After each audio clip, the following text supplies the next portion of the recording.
So guys, you're probably here due to the Toyota temperature gauge problem. I've seemed to find the problem with mine.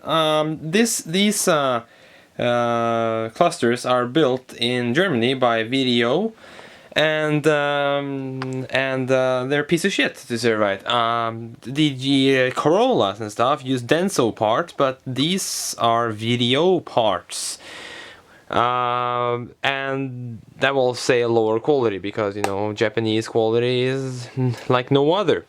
So I took apart the whole cluster here. Look at this, it's like empty. The only things in here are like the bulbs and stuff. Here is the temperature gauge circuit board and whatnots, and a little fuel gauge there that will go up if I take it down like that. That will automatically go up if I just take it down, so that won't harm anything. And this here was the thing that didn't work, and I found out, well, I found something which was very wrong here. You're probably going to laugh, but since this is, as I said, German, electronics are not the Germans' biggest well, strength, to say right. They're Japanese. The Japanese is the only one who knows how to make proper electronic parts. Take a look at this. That is a resistor. Take a look at this. And that was not like that. That was actually, you can take it all out of there. You can just take it out of there because it had gotten so hot, and the soldering job is just horrible on this. And actually, the other one is also a bit wiggly, but not as bad as this one. I guess this actually is for the temperature probe, because there is resistors and stuff that should keep this up or down. Those select where this should stay. I found out that the lighting problem in that area was just a broken light bulb, so I replaced it, and the light now works like it should. But that is not a very good sign. This means I have to crack out my soldering iron and solder that back on, and hopefully that will fix my problem. But that is the only problem I have found so far.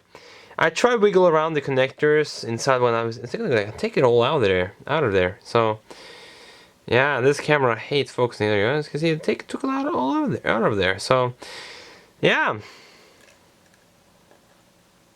that is probably my problem. It could actually be, in your case, it could actually be just a pure connection problem, because those connections are pretty, well, delicate. Take a look at this. It's just plastic here. There are no hard connections or something. They're just touching plastic. And this zoom is just going crazy here. It's all plastic here, so that's all plastic. So that's nothing that could actually, well, go wrong, but there's, well, actually it is a lot of that could go wrong. So there's the bulb that was replaced, so that now works like it should.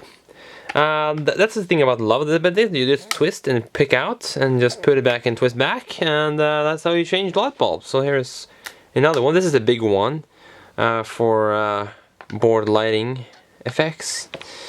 This is how also you change the color of the light on your board. These here are green on, well, at the end of it. You can replace, of course, these with LEDs.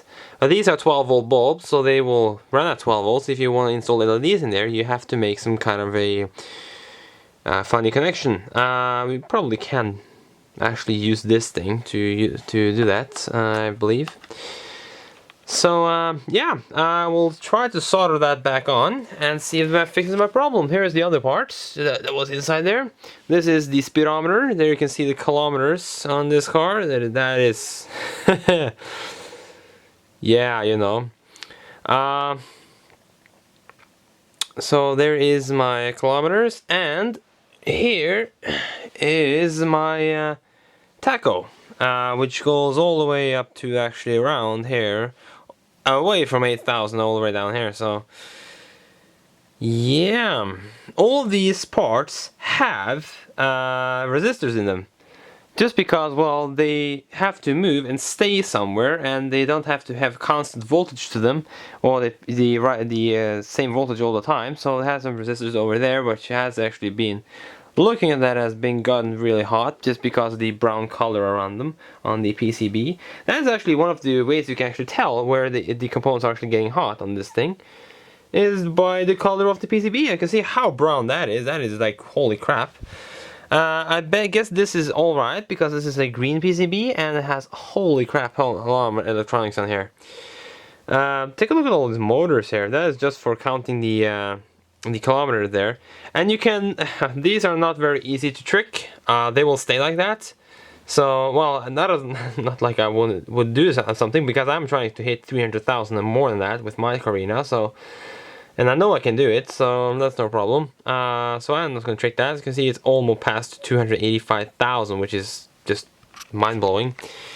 Well, in my mind it is. It's not many cars can hit that kind of kilometer without having any proper engine problem, to say right, or some serious engine problem. So this is how this connects. It has 4 screws at the bottom, plastic screws, or not plastic, metal screws going into the plastic right here. And there is this connection right there, which connects to the circuitry right there. It's a little connection right there. So, and all of these bulbs around here are for check engine light and stuff like that and whatnot. Or, sorry, not check engine light. These are for, of course they are. Sorry, they are for check engine. So, well, that resistor just fell right out. Cause that's set loose, that resistor. So, yeah, I bet there are actually, there are different resistors here. But yeah, let's try to solder that back on and see how I'll get that to work. If I can get it to work. I hope I get it to work. And I will of course update you or leave a comment if I've gotten this thing to work. So stay tuned for that, guys. Good luck if you found your problem. Just first of all, just check that just check the resistors, guys. If those look very bad, replace them. Find the exact same resistor with the exact same color scheme on them. And just basically replace them. They're very easy to replace. There's just pure soldering going on here. There's pretty big soldering points as well, so that shouldn't be a problem. So yeah, just replace them and see if that fixes your problem. So I'm gonna try to resolder that back on. If it doesn't fix, holy crap! If that doesn't fix my problem, I'm probably going to jump on eBay and just order some new resistors and yeah, see if we can get them to work. Because as I said, very easy soldering job. So if you know how to use a soldering iron, well, get it out and start soldering. Because this is so much cheaper than buying a whole new cluster or taco, whatever you want to call it. So and it will keep the original mileage or kilometers on your taco. Or on your kilometers there. So, or you can actually just move the whole part of this over to the new one. You can of course do that, but yeah, I won't do that. Because I'm not going to buy anything new, because I want to reuse and repair whatever I can on the car. So there's a lot of things that has actually been reused and repaired on that car. So this is not the first thing I'm trying to repair, so yeah, thanks for watching, guys, and good luck to you, and hopefully good luck to me as well to get this thing to work. Thanks for watching, guys. See you next time.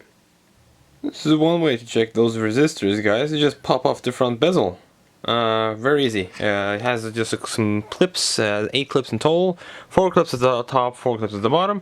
You pop it open and you get inside the cluster like this, and there are the resistors.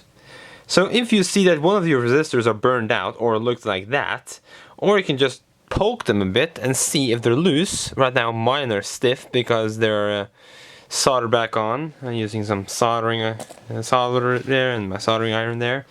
And those are now stuck. So it'll be interesting to see when I put it back in the car and see if I actually get some result out of this. So the title of this video will be called Solved, is if I actually found the problem. So yeah, thanks for watching again, and see you guys next time.